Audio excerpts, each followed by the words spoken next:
कि आने वाले समय में भारतीय जनता पार्टी का उत्तर प्रदेश से सफाया होगा। 80 हराओ, लोकतंत्र बचाओ का नारा लेकर के ये संगठन के लोग गांव-गांव जाएंगे। इस सरकार ने किसान के साथ धोखा दिया है। ये किसान को वादा करके आए थे सत्ता में कि किसानों की आय दोगुनी होगी, लेकिन जिस तरीके से महंगाई बढ़ी है और जिस तरीके से किसानों के ऊपर संकट पैदा किया है, किसानों की आय नहीं बढ़ी और लगातार नौजवान बेरोजगार होता चला जा रहा है, न नौकरी है।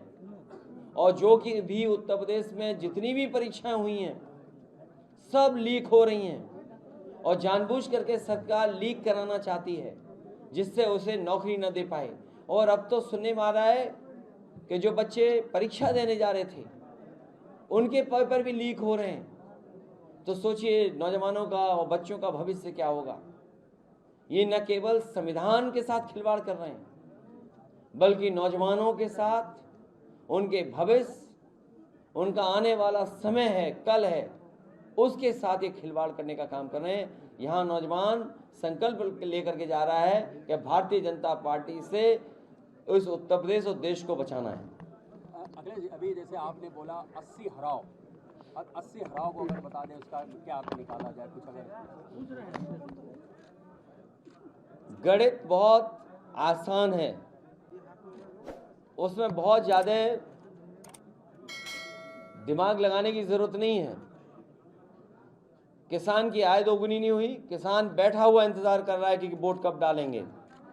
जिस किसान के ऊपर 3 काले कानून आ रहे थे, चुनाव आया, काले कानून वापस ले लिए। किसान को और किसान को खुश करने के लिए, एक संदेश देने के लिए पॉजिटिव, भारत रत्न चौधरी चरण सिंह जी को दिया गया, भारत रत्न स्वामीनाथन जी को दिया गया। अगर ये वाकई में सच्चे भारतीय जनता पार्टी के लोग किसानों के दुख दर्द को समझते हैं, उनकी परेशानी को समझते हैं और आय दोगुनी का अगर वादा किया उन्होंने, तो स्वामीनाथन जी ने जो फार्मूले दिए थे उन फार्मूले का अमल क्यों नहीं कर रहे, एमएसपी क्यों नहीं लागू कर रहे हैं। एक तो ये बात, और दूसरी 60 लाख बच्चों की परीक्षा छूट गई। वो अपना भविष्य बनाना चाहते थे, अपना कल उनका कैसे बेहतर हो उसके लिए सोच रहे थे।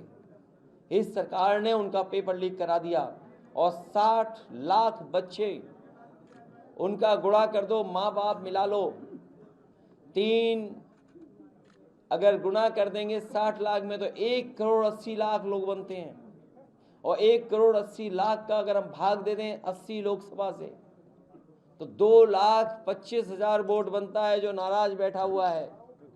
और अभी जो 2 परीक्षाएं पेपर लीक हो गए तो सोचो कितने बच्चे हो गए, उनका परिवार जोड़ लो तो कितना हो गया हिसाब किताब। जिस पार्टी का एक लोकसभा में 3 लाख वोट कम हो रहा हो, वो 80 नहीं हारेगी तो क्या करेगी वो सब पार्टी।